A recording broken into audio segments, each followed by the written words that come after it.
Loop diabetics. তো কেন এদেরকে লুপ ডায়াবেটিক্স বলে? কারণ এরা যে নেফ্রন আছে, নেফ্রনের অনেকগুলো ভাগ আছে। নেফ্রনের ভাগ বলতে তোমার ফার্স্টে কি আছে, গ্লোমেরুলাস আছে, তারপর প্রক্সিমাল টিউব আছে, তারপর কি আছে, লুপ অফ হেনরি আছে, তারপর হচ্ছে ডিস্টাল টিউব আছে, তারপর হচ্ছে যে কালেক্টিং ডাক্ট আছে। সো ফিউরিসিমাইড কী করে বা টরসিমাইড কী করে, এরা লুপ অফ হেনরিতে মেইনলি কাজ করে, ওই জন্য ওদেরকে বলা হয় loop diabetics.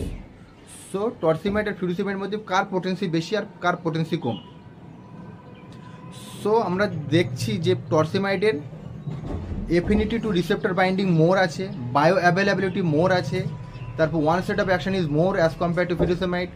R torsemide onset of action আর ডিউরেশন অফ অ্যাকশনও অনেক বেশি আছে অ্যাজ কম্পেয়ার টু ফিউরিসিমাইড।